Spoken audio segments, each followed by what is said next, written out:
It's been close to 2 weeks since Fantastic Four First Steps was released in theaters, and I did an extensive review on it. And what I want to do now is just go through the movie and discuss some of the things that make it such a great film, at least in my opinion, as well as some of the things that didn't work so much. So this is going to be full of spoilers, and if you're okay with that, well, hey, strap in and let's get started.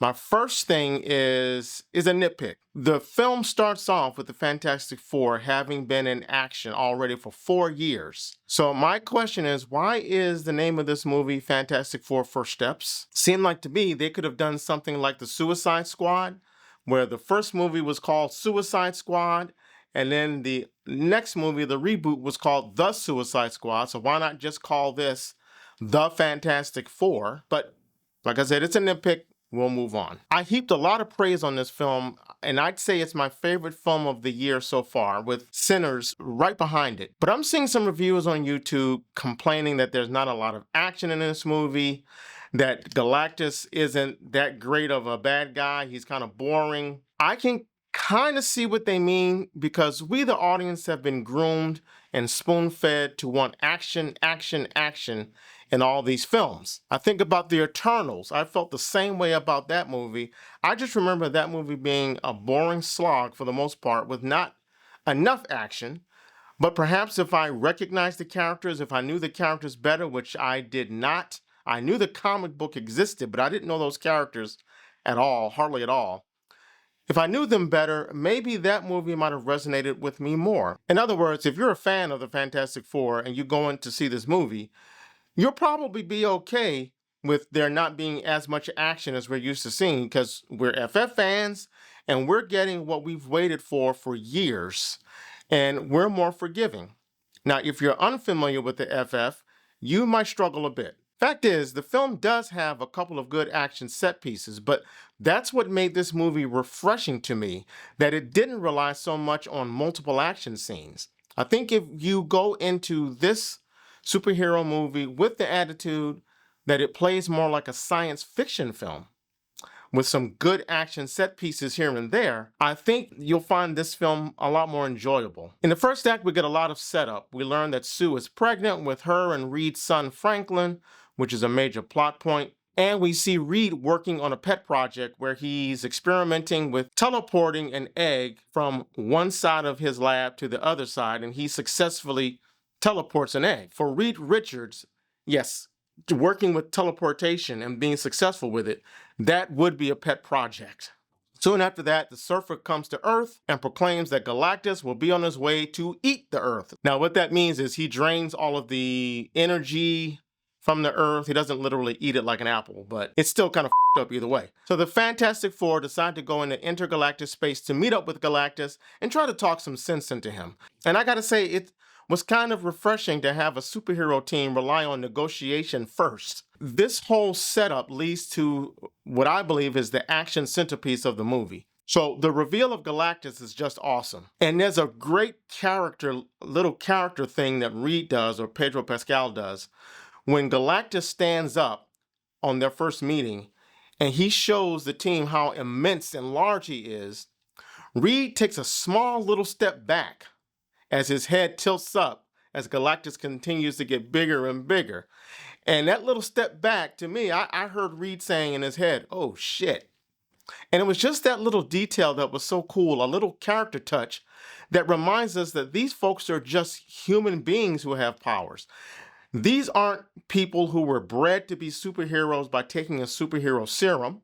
Despite Reed's intellect, he didn't use it to create an iron suit to fight supervillains, and none of them were trained in tactical covert ops or anything like that. So that little small step from Galactus by Reed just drives home the fact that while Reed is a super genius who developed a spaceship, he's not Steve Rogers or Captain America. He's not Tony Stark, Iron Man, the superhero. I think he's smarter than Tony Stark, but he's not Iron Man.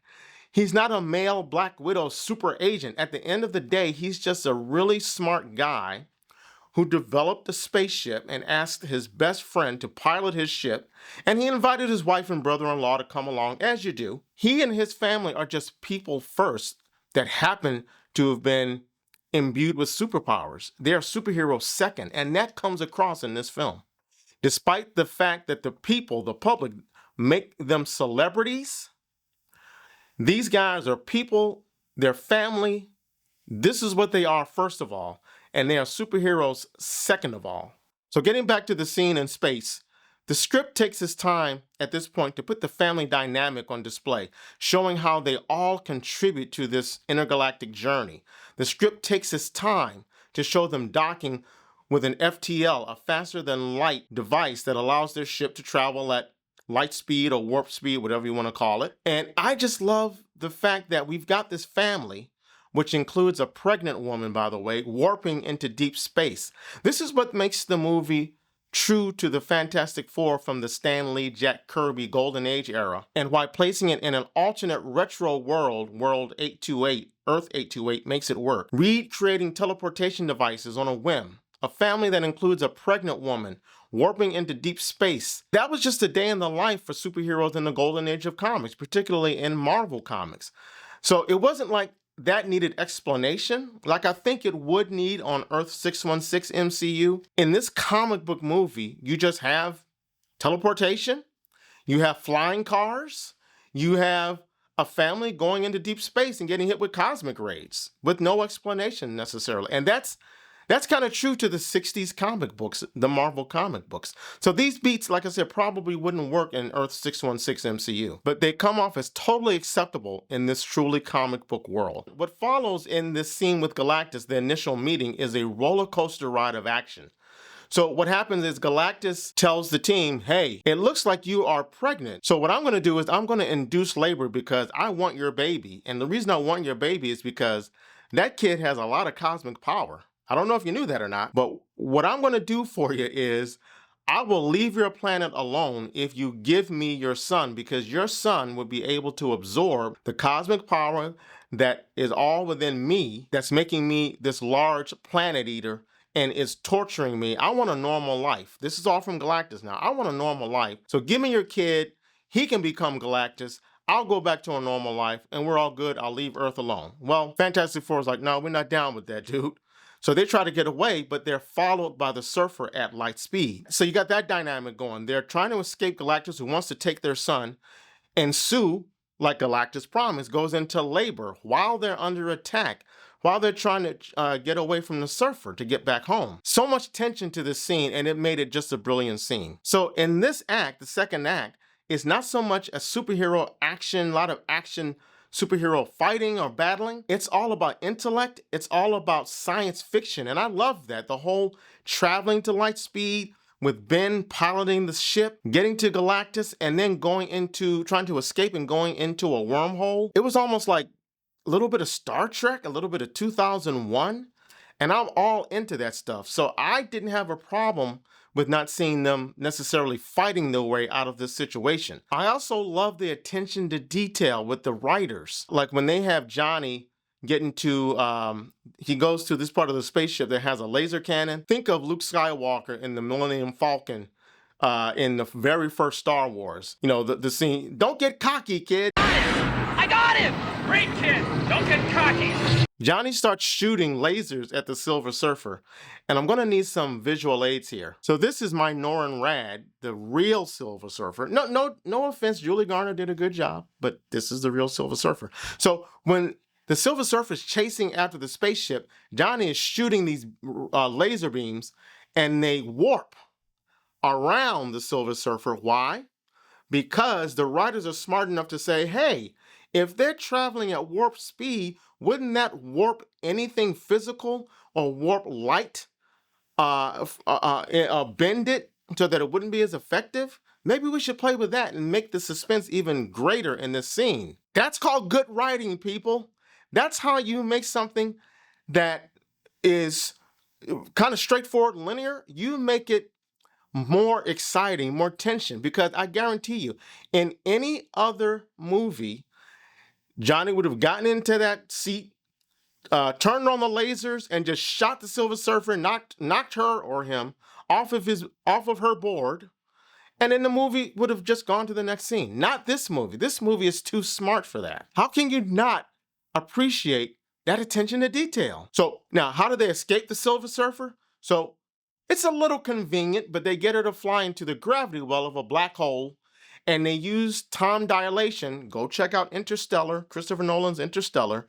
They use time dilation to their advantage, meaning that when the team gets back to Earth, time will progress slower for Silver Surfer, who gets trapped in the black hole. It'll progress slower for the Silver Surfer trying to escape from the black hole, which gives them more time to come up with a plan before Galactus gets to Earth. I love it. Now, again, is it convenient that there happens to be a black hole nearby? Sure. But hey, it's deep space. I've got a family that includes a pregnant woman and a guy who looks like a pile of rocks piloting the ship. So it's not that hard to swallow. So that scene demonstrates this movie can give you action, and it's smart. It's smarter than the typical movie, superhero movie in particular.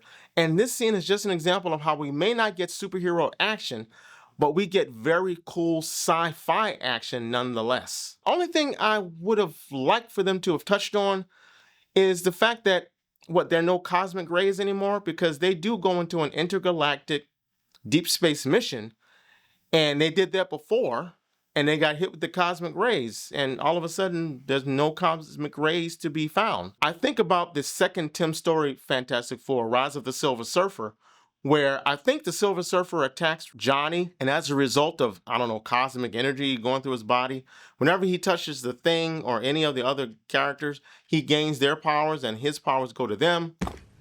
Oh my God!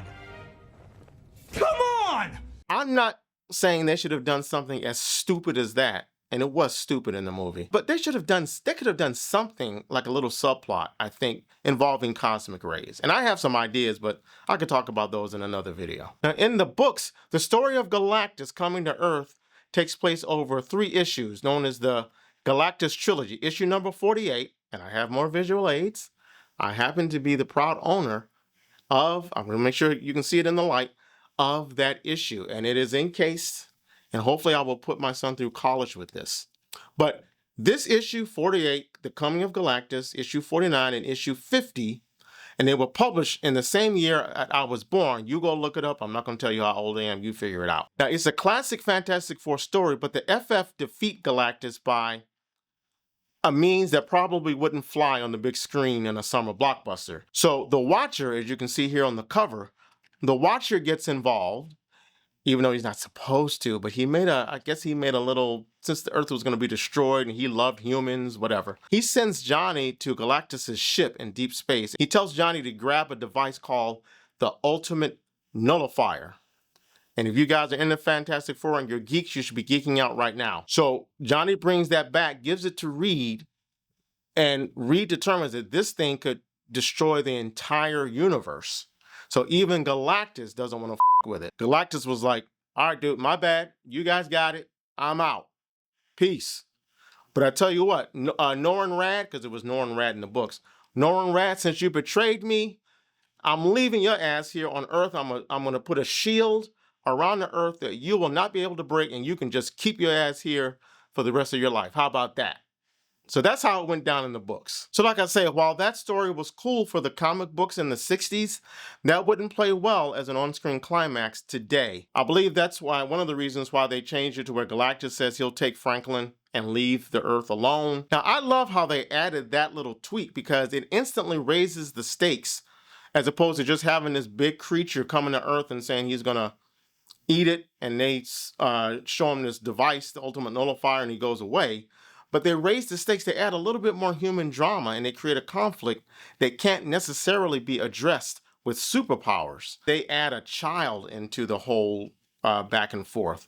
And that, you're talking about an infant, so clearly that's gonna play on our human emotions, gonna make us identify with what the FF is going through. And I love how they did that. So yeah, when they get back to Earth and the Silver Surfer is still trying to get out of that black hole, they reveal to the world, I guess, in this press conference that, yeah, Galactus isn't going to attack us if we give him our son, our newborn. We're not going to do that. Everyone turns against him. And it seems like there will be at least someone, one person, that would say, I kind of get that. I have kids. I wouldn't want to give them over to a space god either. For them to turn all of them to a person against the Fantastic Four because they're not willing to sacrifice their only son, I found that a little hard to swallow. We get a great payoff from the setup of seeing Reed experimenting with egg teleportation. So he decides to build teleportation bridges around the world to create a teleportation field large enough to teleport Earth to another solar system. Think about transporters in Star Trek, all right? I told you this is going to be a geeked out discussion. Now, moving the entire planet Earth to another solar system, yeah, this is a stretch even for a sci-fi comic book superhero movie. Because it seems like you plop a planet into another solar system. Are you going to put it into the collision course of another planet as it goes around that solar system's sun? Is Reed really that smart enough to determine where to put a planet? Would he have that kind of intelligence to be able to predetermine that? I don't know. In either case, it seems like there will be some pretty f***ed up repercussions for Earth and the other planets in that system. But anyway, I went along with it. Sue gives a speech to the people of New York, and I don't know, and then she goes to the UN under the auspices of the Future Foundation, which is in the books, but that was introduced in the books maybe only 15 years ago, 10 years ago, and I didn't like it, so that's one of the reasons I stopped reading Fantastic Four. They had on these goofy white uniforms with black trim. I didn't like it. But anyway, so they introduced Future Foundation into this movie a little sooner than it happened in the books. That's okay. What I'm trying to get to is that in one speech, she manages to get everyone back on the side of the Fantastic Four. And it happens in one speech in the middle of the night while she's holding Franklin. She walks outside of the Baxter building, and literally within 10 seconds, she gets people clapping and cheering for them once again. And I'm like, that seemed a little rushed, a little implausible. Check this out. Reed convinces the entire world, all the world's countries of the world, to start building these teleportation bridges. Now, that is truly a comic book thing, because let's be honest, the world is pretty f***ed up right now. So getting every country to sacrifice and concentrate their GDP and their GNP, or whatever you call it, their budgets on building these devices, it's not going to happen in this universe. Probably wouldn't even happen in Earth 616. They couldn't even agree on the Sokovia Accord. So that's one of the reasons I guess they needed to place this in an alternate universe to make that be believable. Remember what I said? In any other movie, Johnny getting into the laser cannon chair and shooting those lasers, he would just hit the Silver Surfer and then get away and move on to the next scene. Same thing with Reed, simply having the idea of building these teleportation bridges in the average movie.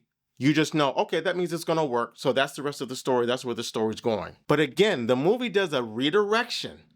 The surfer comes in, so the surfer makes it back and destroys all of the bridges, all the teleportation devices. Now, here's another part of the film that's a little implausible. So Johnny manages to stop the surfer from destroying the last teleportation bridge, the one that's closest to the Baxter building, because somehow Johnny, not Reed, was able to translate or decipher alien transmissions that show Shalabal's backstory. And he shows that to Shalabal, and he also somehow manages to interpret or decipher Shalabal's language. So he's speaking Zenla language to Shalabal. This is not the purview of Johnny Storm, people. But I guess the writers felt like Reed has too much on his plate. It would be too much to get the audience to believe that Reed is so intelligent that he can handle building these teleportation bridges and deciphering Shalabal and being involved with all of that plot stuff. So they had to hand off some of that to another character. They gave it to Johnny. A little implausible, and that's why I said in my review, Johnny shows a little more intellect than I think he would have. So there you go. We got one teleportation bridge available. So this is where Reed decides that, okay, rather than teleporting the planet, which we can't do now, let's just teleport Galactus using that one last bridge. which seems like that should have been the first course of action to begin with. But I love that the script yet again kept me guessing, as in, oh shit, the whole plan has come apart. What are they going to do now? And they came up with a good out for that, a good solution. So throughout this entire second act, what I want to impress upon you is that we don't see much superhero action, which is a complaint that some people are having, but it's all about the morality. It's all about humanity and dealing with that question about should a parent have to sacrifice his or her child or their child to save others? Should you condemn a baby to save billions? Or as Spock might ask, in Star Trek II, let's keep geeking out, he might ask, do the needs of the many outweigh the needs of the few? Or the one.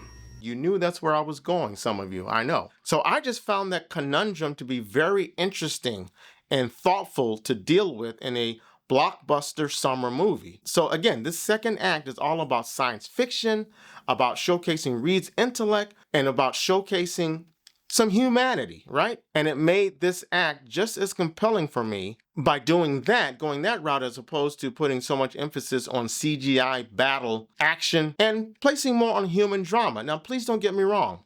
Civil War, Winter Soldier, Endgame, they relied on a lot of fighting and battles, and they were done very well. So look at it like this. This movie gives me, and will give you, a change of pace that I think will still be enjoyable. Now, this part was funny to me. When Galactus arrives to Earth, he does a cannonball out of his ship, out of his spaceship into the Hudson River.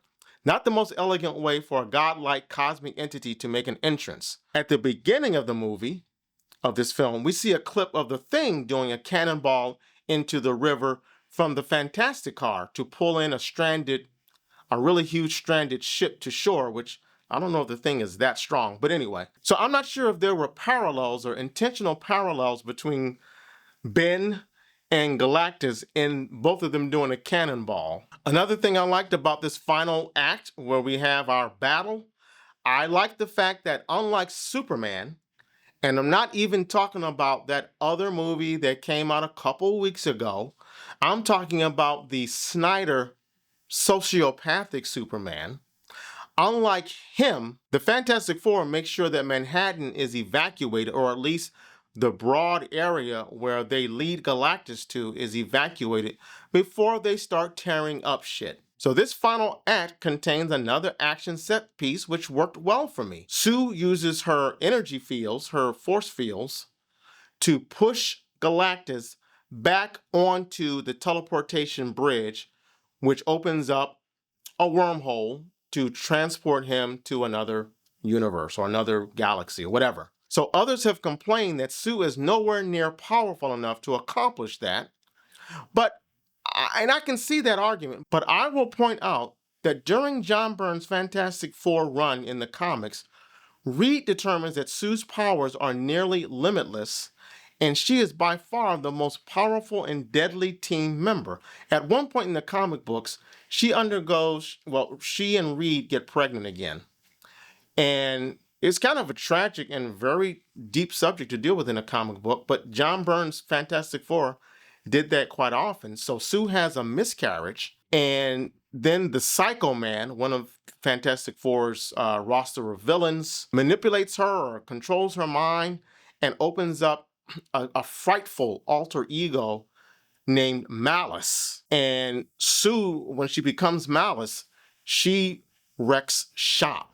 She takes out the She-Hulk by putting a force globe, an invisible force field around her head, and clamps her neck. She-Hulk almost suffocates to death. John Byrne had Sue manipulating her force fields almost like Green Lantern manipulates his power ring, creating constructs, I guess you would say. I always have said, if I can have any power of any superhero, it wouldn't be Superman, wouldn't be the Hulk, it would be the Invisible Woman. And by the way, John Byrne was so progressive that he's the one who changed her name from Invisible Girl to Invisible Woman. So we have John Byrne to thank for her being the Invisible Woman. So what I'm ultimately trying to say is, while I get some people not believing that Sue should be able to pull that off, I understand that, but you know, if you know the Fantastic Four a little better, it wouldn't be that hard to buy that. What does bother me is what comes next, though.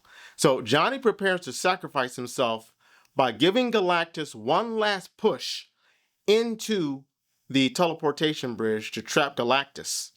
So what happens is Sue does get him on the bridge by pushing him back and into the wormhole, but Galactus is able to claw his way back. And so Johnny looks at this happening and he turns to Ben and says, "Tell my nephew that I love him." And that was cool. It almost brought a tear to my eye.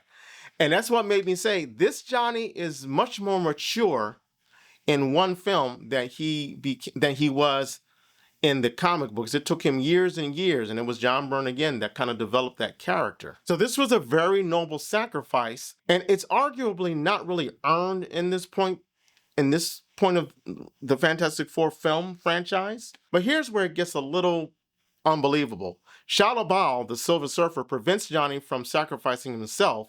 She pushes him aside, and she goes against Galactus, and she throws him into the teleportation bridge, into the wormhole, and she follows him through. But there's no clear reason why she turns against her master. There's not enough setup for that payoff. Shada sacrificed her humanity to offer herself up to Galactus so that she could find him another planet. So Galactus imbues her with the powers of the Silver Surfer to surf the cosmos to find planets, and Galactus spared her planet of Zenla. I like the fact that they tweaked that whole thing with Franklin, and Galactus saying that, well, if you give me Franklin, I won't eat your planet. So I love that they did that in the script because it kind of stays true to the actual Galactus in the comic books. It's his kind of method of quid pro quo, right? But Shada is never shown being upset about her fate. She's never shown being upset at Galactus. At one point, Galactus levitates her and starts, I don't know, doing something that looks like it's painful to her. And then, you know, we expect that Shada would be a little regretful that she sacrificed herself and had to leave her home planet, but she never shows it. So that sacrifice that she does at the end seems a little unearned. What happens next is just, oh man, you guys were so close. This is why you just lost that one reel, and you're only a 4 reel out of 5 reel movie from me, but that's still very good. There's a consequence for Sue being able to push Galactus with her force fields into the wormhole. So she really overexerts herself. As a result of doing that, she dies. Sue dies. But remember how Galactus determined that Franklin is such a powerful cosmic being that he could absorb Galactus's cosmic force and make Galactus a normal human being? Well, I guess that cosmic power can resurrect people. Johnny just holds Franklin over Sue. I don't know why he does that, but it takes a good 30 or 45 seconds with Franklin just goo goo gaga and waving his hands like a baby over Sue, and she comes to life. If you're gonna do something as something that's so much of a cheat, don't make it 30 to 45 seconds. That just makes it worse. Because I'm sitting there thinking, don't tell me the baby's gonna bring her back to life. And I'm thinking that because in the books, Franklin is an Omega level mutant. Now, even the books, I don't think they've really defined what his powers are. Now, I stopped reading the books, all comic books, roughly around 2001, something like that. So maybe they have defined his powers now. I do know that Reed in the books put some psionic dampeners on Franklin because he wanted to control Franklin's latent powers. I don't remember any discussion in the books about Franklin being able to revive the dead or resurrect the dead. So that was a bad moment. It was a silly moment, and it was even sillier than Paul Walter Hauser as Mole Man in this movie. I had to bring that up too. So having said all that, like I said in my review, this movie does far more good things than bad. And it's a unique superhero movie that relies less on all the wall-to-wall action, but tempers the action with humanity and companionship in a family dynamic. Plus, as an FF fan, I feel like I finally got a pretty damn good realization of Marvel's first family. I've been waiting for that for years. For what, 4 movies? Or would it be 5 if you count that Abomination that Roger Corman put out in, 1993? And it gave us one of Marvel's greatest villains, iconic villains, or maybe not villain, but one of the Marvel's greatest antagonists. It gave us a great Galactus as opposed to a cloud. I almost don't want the FF to transport to Earth 616 where it looks like they're going to transport to. based on the credit scene in Thunderbolts. And by the way, the mid-credit scene here that's worth staying for, it shows Dr. Doom in the Baxter Building. We don't see his face or anything like that, but he's talking to Franklin while he's holding his Dr. Doom mask. Or either he's holding it or he tilts his face and we see him wearing it. I don't remember. I got to go see this movie again, which I'm going to see probably this weekend in IMAX. I kind of don't want this 828 environment to be polluted with Earth 616, because Earth 616, as great as I like that MCU universe, the movies have been kind of spotty in terms of, out of what, 21 movies, maybe I think 5 are really good movies. I thought this was a really great movie on Earth 828. I'm just afraid that all the things that I liked about this movie will be washed away when it gets polluted in introducing these characters into Earth 616. I hope that doesn't happen. I hope it stays smart, intellectual, and still gives me some of that sci-fi that this movie gave me. By the way, to those, and I didn't address this, I meant to address this, but before we go, I want to say, to those people who are saying that Galactus was just a big, boring villain, I would say, listen, if you want to see a villain that's going to just start swinging and fighting and needs PlayStation 3 cheat codes or controller codes with pets that even dogs that fight bad guys, and am I making myself clear? There's another movie you can go check out. That movie might be more for you. Maybe this idea is not for you. Okay? All right, that's the martini. Guys, seriously, I want to have a discussion with you. So please, let me know what you think of my thoughts. Let me know what you think about the movie. I do want to have a discussion, as long as it is polite. Don't let me have to come at you, okay? So leave your comments below. Although I gave it 4 out of 5 reels, making it great. 4 reels out of 5 is great for me. It still, as I just pointed out in this video, it still was not perfect. So let me hear what you think. Leave your comments below. Thank you for all of you who are subscribing to me on TikTok, on Instagram, on Facebook, on YouTube. My video shorts are blowing up. I really appreciate it, guys. Go that one step for me if you don't mind. Subscribe, like this video, share it with your friends, and again, let me know what you think. Okay, I will talk to you again very soon. Take care, guys.